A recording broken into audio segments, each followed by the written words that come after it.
Good morning dear शिक्षक साथियों, आप सभी का स्वागत है आपके अपने चैनल जीके स्टडीज़ पर। आइए हम लोग जानेंगे बीपीएससी प्रधान शिक्षकों से जुड़ी बड़ी खबर। जो मामला कोर्ट में गया और कोर्ट की सुनवाई टली, उसके बाद ये कहा गया कि बहुत सारे चैनलों पर कि प्रधान शिक्षक की बहाली रद्द हो जाएगी, ज़िला आवंटन कैंसिल हो जाएगा और फिर से ज़िला आवंटित किया जाएगा। तो ये सारी बातें अफवाह थी, यानी इन बातों पे आपको ध्यान नहीं देना है। ना बहाली रद्द होगी और ना ही ज़िला आवंटन हुआ है वो रद्द होगा। साथ ही साथ वैसे शिक्षक जिनको अपना ज़िला मिल चुका था या अन्य ज़िला भी मिला था और जिन शिक्षकों को ज़िला आवंटन नहीं हुआ था, किस तरह से ज़िला आवंटन किया गया था, उस पर थोड़ा हम लोग प्रकाश डालेंगे। साथ ही साथ मैं इसके पहले वीडियो में भी बोला कि देरी होगा, कितना देरी होगा ये कहना तय उचित नहीं होगा, लेकिन इसी बीच एक बड़ी खबर निकल करके सामने आ रही है कि 30 तारीख की सुनवाई टलने का कारण था काउंटर एफिडेविट ना जमा होना। लेकिन 1/5/2025 यानी बीते दिन काउंटर एफिडेविट सरकार की ओर से जमा कर दिया गया है और उस काउंटर एफिडेविट में क्या कुछ कहा गया होगा, क्या कुछ बातें निकल कर सामने आएगी, इस पे भी हम लोग देखेंगे, प्रकाश डालेंगे। और मैं बताऊंगा कि किस तरह से ज़िला आवंटन हुआ और बहुत सारे शिक्षक खुश थे कि जल्द हम प्रधान शिक्षक बनेंगे, लेकिन कुछ शिक्षक जो चाहते थे कि खेलेम ना खेल देम खेलवे बिगाड़ देव, तो वैसा कुछ होगा नहीं, क्योंकि जो भी ज़िला आवंटित हुआ था, किस तरह से हुआ था, ये बिल्कुल स्पष्ट किया गया था पत्र के ज़रिए। लेकिन फिर भी कुछ लोगों को जानकारी प्राप्त करनी थी तो कोर्ट की दरवाज़ा खटखटाए। खैर, ये अपनी अपनी सोच है और बुद्धिजीवी लोग जो भी हैं गए थे और काउंटर एफिडेविट में सरकार की ओर से जवाब भी दिया गया है, जमा भी किया गया है और प्रधान शिक्षक बनने का सपना सभी शिक्षकों का जल्द होगा पूरा। इस पर ये कहा जा सकता है कि बहुत सारे, मैं भी बताया इसके पहले वीडियो में कि अब ये कितना लंबा जाएगा इसका कोई गारंटी नहीं है। अभी भी मैं ये बात कह रहा हूँ कि जो अगली सुनवाई होगी कोर्ट के द्वारा, हाई कोर्ट के फैसले के बाद स्कूल आवंटन होगा कि नहीं होगा, ये कहना अभी उचित नहीं है, क्योंकि अभी तो कुछ शिक्षकों का ज़िला आवंटन होगा, पुनः फिर आप उनका ब्लॉक चॉइस मांगा जाएगा, फिर स्कूल आवंटन होगा, तब योगदान तो इस प्रक्रिया में थोड़ा समय लगेगा।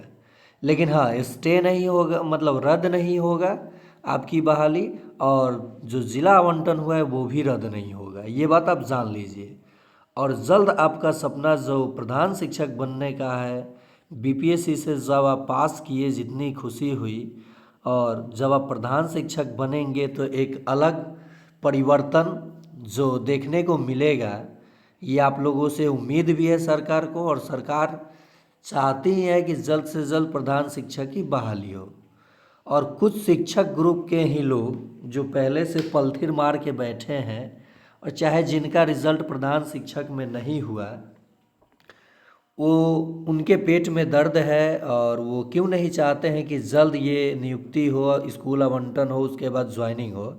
ये आप लोग अच्छे से समझ सकते हैं कि खेल कहाँ होता है, और आप जाएंगे तो आप ईमानदारी पूर्वक काम करेंगे, जिसको लेकर के लोगों के मन में भय पैदा हो गया है। लेकिन अब तो वो चीज़ें किसी सहायक शिक्षक के ज़रिए होगा। देखिए, हर संभव मदद सरकार की ओर से किया जाता है। कंप्लेन के लिए भी शिक्षा कोष पे लेटर जारी हुआ था कि तरह तरह की आप शिकायतें भी कर सकते हैं, लेकिन यहाँ मिली भगत चलता है। नियम ऊपर बनता है लेकिन नीचे आते आते नियम एकदम धराशायी हो जाता है। ये आप सभी को पता है, आप सभी शिक्षक भी हैं, विद्यालय जाते भी हैं। क्या खेल होता है एमडीए में आप सबको इस बताना नहीं पड़ेगा।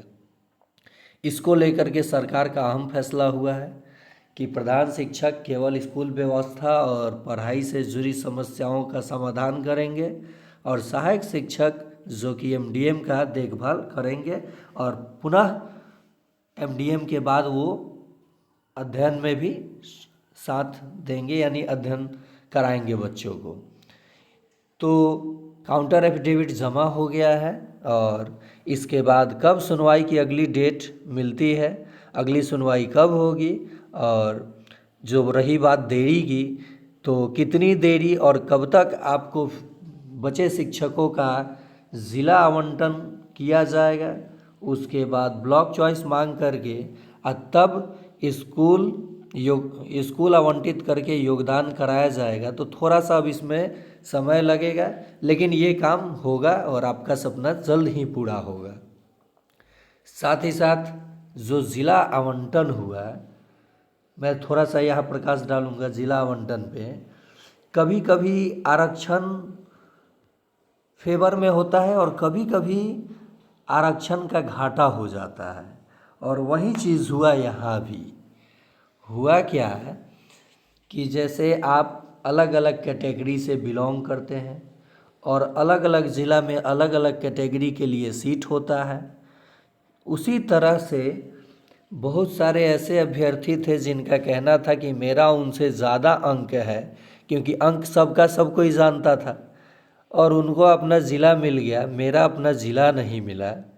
लेकिन कहीं से कोई ऐसा अभी तक प्रमाण नहीं मिला है कि सेम कैटेगरी में, सेम कैटेगरी आप समझ सकते हैं, जैसे मान लीजिए कि कोई ओबीसी का है, कोई ओबीसी का है, ये राहुल है ओबीसी का, मान लीजिए एक चीज़ कह रहा हूँ, और मनीष भी ओबीसी का है, और दोनों मान लीजिए कि किसी सेम ज़िला से हैं। मनीष को मिला था 72 नंबर और राहुल को मिला था 70 नंबर, और दोनों सेम ज़िला के ओबीसी कैटेगरी के हैं। तो राहुल को अपना ज़िला मिल गया, मनीष को अपना ज़िला नहीं मिला। ऐसा नहीं हुआ है। अगर ऐसा हुआ होता तब कहा जाता कि ये शिक्षकों के साथ नाइंसाफ़ी हुई है, कि अधिक नंबर वाले जो सेम कैटेगरी के थे उनको अपना ज़िला नहीं मिला, और जो कम अंक के थे उनको अपना ज़िला मिल गया। ऐसा नहीं हुआ है। हुआ ये है कि अलग अलग कैटेगरी में अलग अलग ज़िला में सीट कम या अधिक था, जिसको ध्यान में रखते हुए कैटेगरी के हिसाब से ज़िला आवंटित किया गया, और वो बिल्कुल सही तरीका था। लेकिन जिन शिक्षकों का ज़िला आवंटन नहीं हुआ या अलग ज़िला आवंटन हुआ, उनका एक ग्रुप बना और ये लोग हाई कोर्ट का दरवाज़ा खटखटाए। तो जब हाई कोर्ट का दरवाज़ा खटखटाए, सभी चीज़ें क्रमबद्ध तरीके से जारी हो रहा था। इसी बीच रुकावट पैदा हुआ, और रुकावट के बाद बहुत सारे शिक्षक उनसे नाराज़ भी हुए, और मैंने जो वीडियो बनाया उसमें कमेंट सभी शिक्षकों का मैंने देखा कि मेरा सपना अधूरा रह गया, मेरा ये ज्वाइनिंग सर होगा कि नहीं होगा, इन महापुरुषों को क्या किया जाए। तो देखिए, उनकी अपनी सोच है, वो अपनी हक की लड़ाई लड़ रहे हैं और लड़नी भी चाहिए, लेकिन थोड़ा स्टे लगने लग गया, जिसके कारण से सभी शिक्षकों में गुस्सा और खौफ का माहौल पैदा हुआ। और बहुत सारे चैनल वाले जिनको जानकारी नहीं होता है वो कुछ भी लिख देते हैं, बहाली रद्द हो जाएगा, जिला आवंटन कैंसिल हो जाएगा, और आप लोग खूब देखते हैं। ऐसे खबरों से बचें, और आज नहीं तो कल होगा ही आपका योगदान। बहाली कैसे रद्द हो जाएगा? आपने आयोग के द्वारा एग्ज़ाम दिया है और आपने परीक्षा उत्तीर्ण किया है, उसके बाद आपको ज़िला आवंटित किया गया है सीट के अनुसार, और फिर आपकी ज्वाइनिंग कराई जाएगी, आप प्रधान शिक्षक बनेंगे। लेकिन इसी बीच जिन शिक्षकों का रिज़ल्ट नहीं हुआ, उनका कहना है सर निगेटिव मार्किंग होता तो 25% भी शिक्षक पास नहीं करते। अरे भाई, होता तब ना, अभी तो पास किए हैं ना, और ज्वाइन भी करेंगे। आप देखिएगा, दर्द होने से कोई फ़ायदा आपको होने वाला नहीं है। जितने भी हमारे शिक्षक साथी हैं उनका सपना पूरा होगा, और वो शिक्षा विभाग में जो क्रांति की लहर है, उम्मीद है कि जब वो प्रधान शिक्षक बनेंगे तो स्कूल का जो हालात है, जो एमडीएम को लेकर के जो चीज़ें चलता है उसमें बहुत सारी सुधार आएगी और शिक्षा में भी सुधार होगी।